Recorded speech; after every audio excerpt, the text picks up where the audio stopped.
தாசியும் சந்நியாசியும். ஒரு தாசியின் வீடும் சந்நியாசியின் குடிலும் அருகருகே இருந்தன. தாசியின் வீட்டுக்கு பல ஆண்கள் வந்து போவதை சந்நியாசி கவனித்தார். ஒரு நாள் அவளை அழைத்து, கொடிய தொழில் செய்யும் நீ பெரும் பாவத்தை சுமந்து கொண்டிருக்கிறாய். இறை வழிபாட்டுக்காக என் குடிலுக்கு வந்து போகும் பக்தர்களுக்கு உன் தொழில் இடையூறாக இருக்கிறது. நீ இதை விட்டுவிடு, வேறு ஏதேனும் தொழில் செய் என்று அறிவுரை சொன்னார். அவள் அதை கேட்டு நடுங்கினாள். சுவாமி, எனக்கு மட்டும் வேறு தொழில் செய்யும் ஆசை இல்லையா?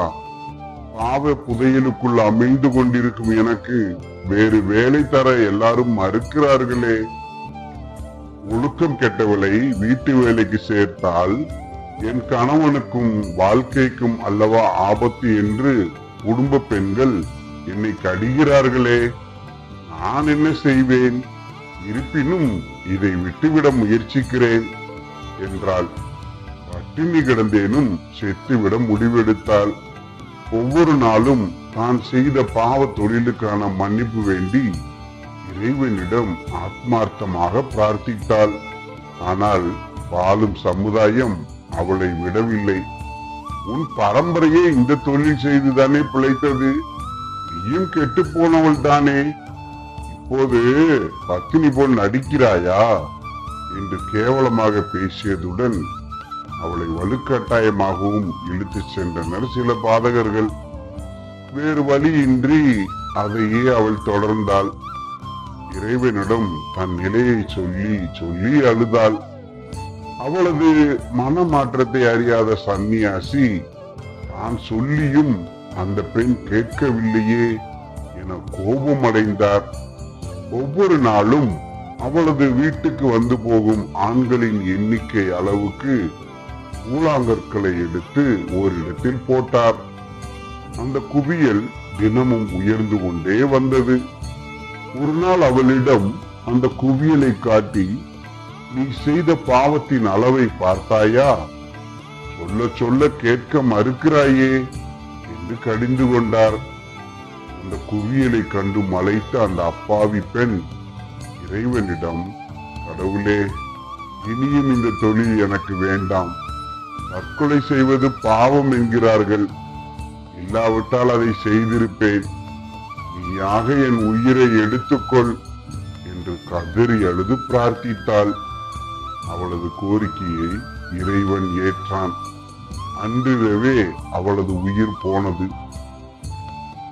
சந்நியாசியும் அதே நாளில் இறந்தார். தாசியின் உடலை ஊர் எல்லையில் இருந்த காட்டுக்குள் வீசிவிட்டனர் அருகில் இருந்தவர்கள். நரிகளுக்கும் நாய்களுக்கும் அவளது உடல் விருந்தானது.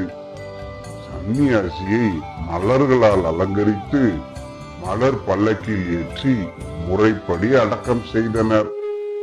அந்த ஆத்துமாக்கள் இரண்டும் மேலுலகம் சென்றன.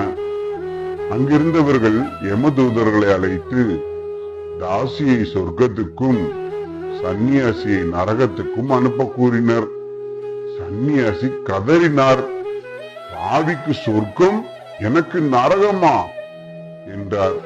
துறவியே, அவள் உடலால் தவறு செய்தாள், மனதால் இறைவனை பிரார்த்தித்தாள். அதனால் அவளது உடல் பூலோகத்தில் மிருகங்களுக்கு இரையானது. இங்கே அவள் சொர்க்கத்துக்கு செல்லுகிறாள். நீர் பூலோகத்தில் உடலால் தவறு செய்யாததால் உம் உடலுக்கு அங்கே மரியாதை கிடைத்தது. ஆனால் மனதால் தாசியின் பாவச் செயலை மட்டுமே சிந்தித்தீர். அதனால் இறை வழிபாட்டில் முழுமையாக கவனம் செலுத்தவில்லை. எனவே உமக்கு நரகம் என்றனர். சந்நியாசி நெக்கி தலை குனிந்தார். நண்பர்களே, தொடர்ந்து இந்த கதையை குறித்த உங்கள் கமெண்ட்டுகளை கீழே பதிவிடுங்கள்.